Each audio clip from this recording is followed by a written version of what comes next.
This tractor here is a 52. Well, I know it's 52. It's got the tachometer on it. It's got a side mount distributor, which was better than the front mount. They do have, if I've overhauled both these tractors, and you do have more power with it. You got more torque, and so they have a little different sound too when you go to put them under a load. But side mount's your best tractor if you're looking for an 8N. They're both good, but anyway, both these tractors, they do not have power steering. So unless you drive a tractor with power steering, you won't even realize it. So it's good to, I mean, if I have the choice of power steering and no power steering, I'm gonna choose power steering. But this was my other grandparents' tractor on my mom's side. So I've got both of their tractors, so it's got a little family history.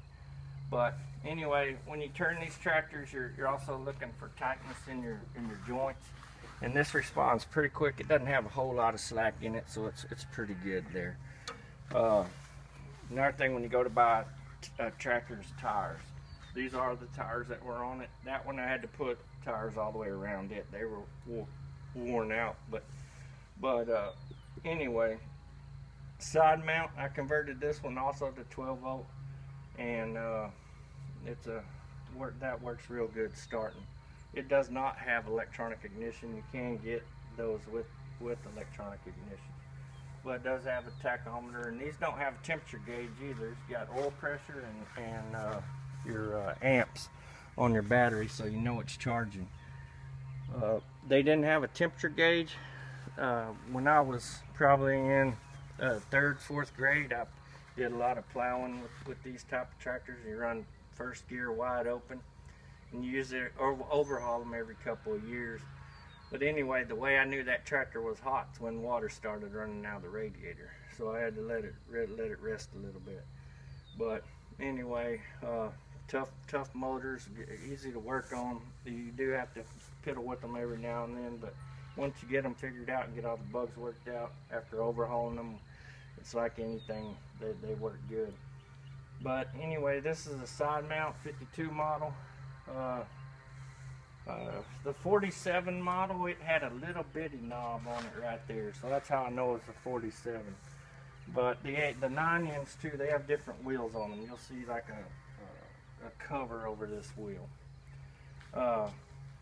And like I say, these tractors were used for farming. When my grandfather had it, they would have it, the wheels would always be out here. I never drove one with wheels like this, but in order to haul them on a trailer or whatever, you got to have the wheels in. But for farming, they would flip these wheels or put this wheel on the other side, and the front end adjusts out pretty easily. I've got this rigged up with the jack he used to put the wheels out, and we'll demonstrate that in a minute. But anyway, we'll go around on this side, and you notice the alternator's on the opposite side on the 50 model, and on this one it's on the left hand side, so that's a little different. Your side mount will be on your right side. The side mount is a better tractor, I believe. You have the same setup with your solenoid. You got your 12 volt system.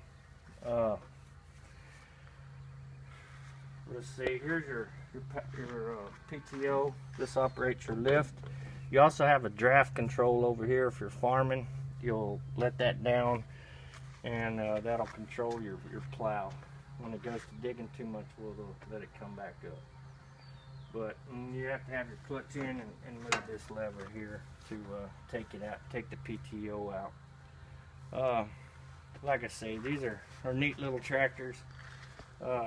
You can buy a pretty good one already overhauled if you really go to looking.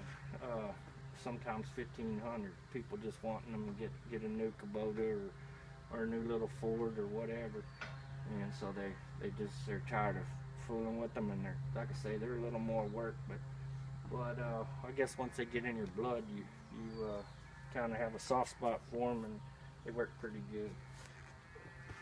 But anyway, on the back here you can see the overriding clutch on this one, and you've got your top link goes here, and then you got what's called a 3-point, and so your implements hook here, and then you have a top link to adjust it.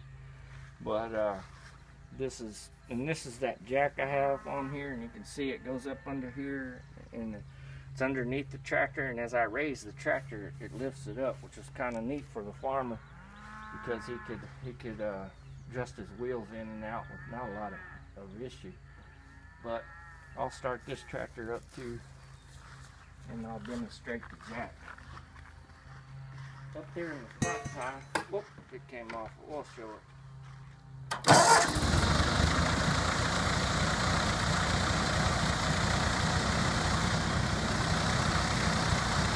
But in order for the jack to work, this goes right here.